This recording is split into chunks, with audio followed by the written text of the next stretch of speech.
Hey everyone, my name is Jack, and given the current state of the stock market, I think it's appropriate to go over the often overhyped strategy that is dollar cost averaging. For those of you who don't know, dollar cost averaging is where you take some of your current cash holdings and slowly put them into stocks over an extended period of time. For example, if you have $10,000, you might put $1,000 into the market each week or each month to kind of spread it out, as opposed to just taking that money and throwing it all into the market at once. This is seen as a way to limit risk and guarantee a closer return to the actual market average. At least that's what it's pitched as. And while dollar cost averaging can work some of the time, it is not without its own risks, which I'll go over in this video. If you guys like this sort of video going over different investing strategies, please be sure to give this video a like so YouTube knows that this is decent content that people want to watch. Unless you don't like me, then, that's sad. But yeah, a like would be great. Thanks. But before we move any further, I have to emphasize that I am not a financial advisor, and this video is not financial advice. I'm just some guy on YouTube trying to share information that I've found, and hopefully you can find it helpful too, but I'm not guaranteeing anything either way. I hope to never be sued. I actually wanted to kick off this dollar cost averaging video with an interview from 2014 from the late Jack Bogle, the father of the index fund and Vanguard investments, and he gives his thoughts on dollar cost averaging. Dollar cost averaging is, in one sense, not a particularly productive idea. And that is to say, if you've got, say you come into $1 million from your nice deceased aunt and decide you will average into the dollars, you'll probably do better most of the time. Nothing is universal if you invest it all in the same day. Right. That's the plus, because the longer you hold a stock, the better it tends to do.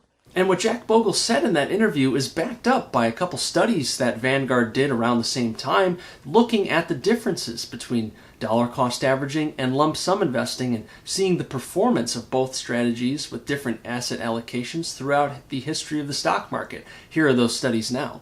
So here is one of those studies. This one's actually from 2016 by Vanguard, 2 years after that Bogle interview I just showed you. And it goes over this question here. Is it better to invest all of the cash now or temporarily hold it and use dollar cost averaging? And the general thesis, as you can see, is that immediate investment tends to be best. History and theory support immediate investment. It goes over some of the drawbacks, which I'll get to shortly, but let's take a look at the numbers that they go through. And that in the U.S. market, over any period between 1926 and 2015, so almost the entire history of the U.S. stock market. Obviously, we're missing the last few years, but this includes the Great Depression, the Great Recession, the dot-com burst, among any other panic in between there. 68% of the time, lump sum or immediate investing would outperform systematic or lump sum investing. That's a pretty large margin. And when it did outperform, it averaged the outperformance in the U.S. market by 2% compared between immediate investing and systematic investing. So that's a pretty large margin there too. It's not like it was just 0.5% or something like that. It was a significant margin. And what's also interesting is that it didn't matter what type of allocations the person was making. If it was 100% stocks, it would be the same, basically the same chance as if it was half bonds or 100% bonds. It was all around 2/3 of the time, if not a little bit more, it was more likely that immediate lump sum investing would outperform dollar cost averaging at any asset allocation at any period between 1926 and 2015. That's some very significant data. Now, if you look down here at the bottom, Vanguard does point out that there is some value to dollar cost average investing. And the big main reason here is the minimizing potential for regret. That's actually something that Jack Bogle talks about briefly in that same interview. The big minus is that you might have picked basically the day that I was born to start investing in May of 1929, and in which case the $1 million goes to 100,000 by 1933. So dollar averaging is a good way, if you have a lump sum to invest, to make sure you're going to do some kind of, like, spread it out over 4 years, do it every quarter, something like that, 5 years. And that's a conservative idea. Now, if you paid attention to what he just said there, Jack Bogle just pointed out that dollar cost averaging is generally a more conservative strategy. And whenever you take a more conservative strategy, we'd expect the expected return to be lower as well. It's part of the whole risk versus reward relationship that investors are so fond of. And that's something that the title of this other Vanguard study, this one from July 2012, is pointing out. Dollar cost averaging just means taking risk later. That's basically what you're doing. You're keeping your money in a less risky thing, that is cash or a cash equivalent, and then moving it into something that's more risky that has a higher expected return. So naturally, over the long haul, we'd expect that the more you put into that higher expected return asset, the higher your total return would be as well. But of course, the greater your expected return, the greater your risk generally. And this study is very similar to the other one in that it takes a look at every single 10-year period where someone does dollar cost averaging, you can see at the bottom here, for the first 12 months of that 10-year period, and then it checks the performance between a lump sum investor and a dollar cost average approach to see which one actually does better. Similarly, it looks at every single 1-month increment period between January 1926 all the way up to December 2011. So it'll start by doing January 26 to December 1935. That's one 10-year period. Then it will do the same analysis starting in February 1926 all the way up to January 1936, and so on. So it's every 10-year period starting back in 1926 leading all the way up to 2011. So it doesn't have quite as much data as the other one in that it's 4 years short, but the conclusion looks just the same in that 67% of the time, just like the other study, lump sum investing beat dollar cost averaging using those 10-year allocation periods. Now, of course, this shows you that generally when you're looking to invest in the stock market, you really should be focusing on the long term, since the long term is where you get these more consistent results in the stock market, like this dollar cost averaging analysis. If you're looking at just the 12-month period, you're going to get wildly different results for every 12-month period that we've ever had.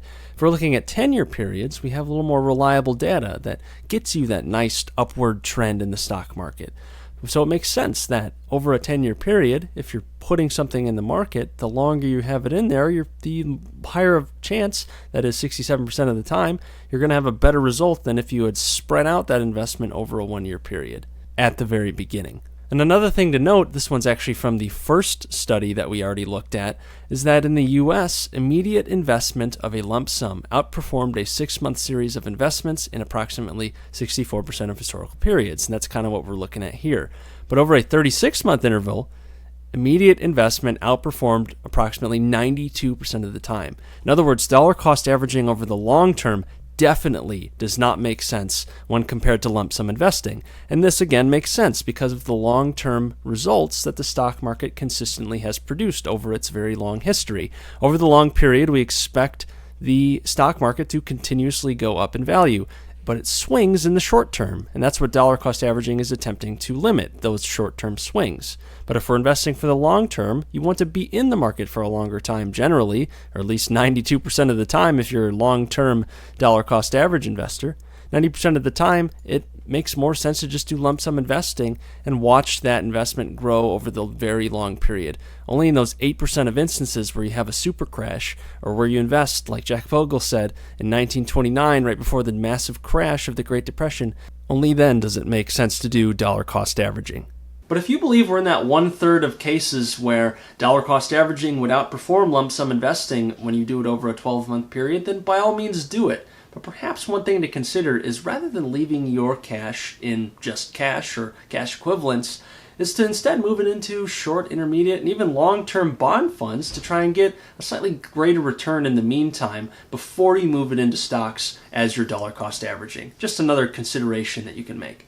But in short, dollar cost averaging is not necessarily as amazing as it's made out to be. In fact, the majority of the cases, it's not the best option when compared to just throwing all of your cash into the market at once. But whenever you think about dollar cost averaging, do keep in mind that whenever you're investing, whether you're using dollar cost averaging or lump sum investing, there is a great chance that you are going to lose your investment, at least in the short term, if not the long term as well. That's just a risk that comes with investing in any asset class. You never know when some sort of global event or pandemic or credit collapse will just ruin your returns that can make them very hard to recover even over the long term. That said, the long term typically does fare well for things like stocks, at least with broadly diversified portfolios that Jack Bogle and others would definitely advocate for. I would advocate for as well. So be sure that when you're investing, you allocate your risks appropriately and that it fits your strategy and your long-term financial goals. But as you're looking at all of this data, there is one thing that we always have to keep in mind, a disclaimer from Matthew McConaughey in The Wolf of Wall Street. Number one rule of Wall Street. Nobody, I don't care if you're Warren Buffett or if you're Jimmy Buffett, nobody knows if the stock is going to go up, down, sideways, or in circles, least of all stockbrokers. Well, that's all I have for today. If you guys like this video, be sure to give it a like. I have new videos on investing, real estate, stocks, and other personal finance topics every single week, so I'd be happy if you'd subscribe, as that helps the channel out a lot, and you'll never miss any updates. I have a couple series right now where I'm documenting building my portfolio in things like M1 Finance, and I'm also hunting for a real estate deal right now, and I'll be documenting that along the way. And of course, if you have any questions or comments about dollar cost averaging, and if you think I'm flat out wrong, or more importantly, Vanguard and Jack Bogle are wrong, then by all means, let it all out in the comments and be happy to start a discussion. Otherwise, thanks for watching, and until next time, take care.